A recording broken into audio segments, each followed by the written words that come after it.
ઓમ શ્રી ગણેશાય નમઃ. આ બધા દર્શકોને આ ગીતા પ્રેમ ધારા ચેનલમાં હાર્દિક આવકાર છે. સર્વેને સાદર પ્રણામ સાથે જય શ્રી કૃષ્ણ. આજે અધ્યાય 11 શ્લોક ક્રમાંક 39 ગુજરાતી વિવેચન. અર્જુન ઉવાચ વાયુર્યમોગ્નિર્વરુણઃ શશાંકઃ પ્રજાપતિસ્ત્વં પ્રપિતામહશ્ચ નમો નમસ્તેસ્તુ સહસ્રકૃત્વઃ પુનશ્ચ ભૂયોપી નમો નમસ્તે.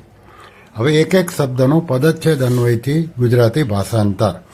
ત્વમ એટલે આપ જ, વાયુ એટલે વાયુ, યમઃ એટલે યમરાજ, અગ્નિ એટલે અગ્નિ, વરુણ એટલે વરુણ, શશાંક એટલે ચંદ્રમા, પ્રજાપતિ એટલે દક્ષ વગેરે પ્રજાપતિ, ચ એટલે અને, પ્રપિતામહ એટલે પિતામહ એટલે કે પિતામહ એટલે કે બ્રહ્માના પણ પિતા છો, તે એટલે આપને, સહસ્ત્રકૃત્વ એટલે હજારો વાર, નમઃ એટલે નમસ્કાર, અસ્તુ એટલે હો, નમઃ એટલે નમસ્કાર હો, ચ એટલે અને, પુનઃ એટલે ફરી, અપી એટલે પણ, તે એટલે આપને, ભૂયઃ એટલે વારંવાર, નમઃ એટલે નમસ્કાર હો, નમઃ નમસ્કાર હો.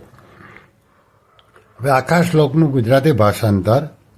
અર્જુન બોલ્યા, આપ જ વાયુ, યમરાજ, અગ્નિ, વરુણ, ચંદ્રમા, દક્ષ વગેરે પ્રજાપતિ અને બ્રહ્માના પણ પિતામહ છો. આપને હજારો વાર નમસ્કાર હો અને ફરી પણ આપને વારંવાર નમસ્કાર હો. હવે આનું વિવેચન સાધક સંજીવની આધારિત. રામસુખદાસજીએ આ શ્લોકને આ રીતે સમજાવ્યો છે. જેનાથી પહેલો શબ્દ છે વાયુ, તો જેનાથી બધાને પ્રાણ મળી રહ્યા છે, તમામ પ્રાણીઓ જીવી રહ્યા છે, બધાને સામર્થ્ય મળી રહ્યું છે, તે વાયુ આપ જ છો. પછી યમઃ, જે સંયમની પુરીના અધિપતિ છે અને સઘળા સંસાર પર જેમનું શાસન ચાલે છે, તે યમ આપ જ છો. અગ્નિ, જે બધામાં વ્યાપ્ત રહીને શક્તિ આપે છે, પ્રકટ થઈને પ્રકાશ આપે છે અને જઠરાગ્નિના રૂપમાં અન્નનું પાચન કરે છે, તે અગ્નિ આપ જ છો.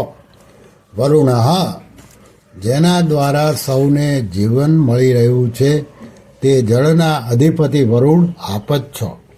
શશાંક, જેનાથી સઘળી ઔષધિઓનું અને વનસ્પતિઓનું પોષણ થાય છે, તે ચંદ્રમાં આપ જ છો. પ્રજાપતિ, પ્રજાને ઉત્પન્ન કરવાવાળા દક્ષ વગેરે પ્રજાપતિ આપ જ છો.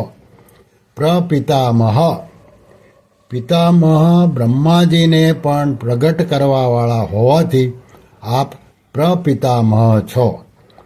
નમો નમસ્તે સ્તુ સહસ્રકૃત્વા પુનશ્ચ ભૂયોપી નમો નમસ્તે. ઇન્દ્ર વગેરે જેટલા પણ દેવતાઓ છે, તે તમામ દેવતાઓ આપ જ છો. આપ અનંત સ્વરૂપ છો. આપની હું શું સ્તુતિ કરું, શું મહિમા ગાઉં. હું તો આપને હજારો વાર નમસ્કાર જ કરી શકું છું, બીજું કરી શું શકું છું. કંઈ પણ કરવાની જવાબદારી મનુષ્ય પર ત્યાં સુધી જ રહે છે, જ્યાં સુધી પોતાનામાં કરવાનું બળ અર્થાત અભિમાન રહે છે.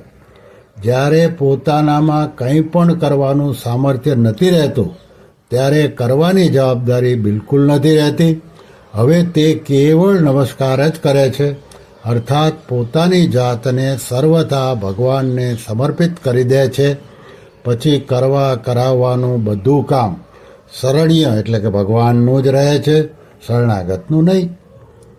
શ્રી કૃષ્ણ શરણમ મમ, શ્રી કૃષ્ણ શરણમ મમ, શ્રી કૃષ્ણ શરણમ મમ, શ્રી કૃષ્ણ શરણમ મમ, શ્રી કૃષ્ણ શરણમ મમ, શ્રી કૃષ્ણ શરણમ મમ.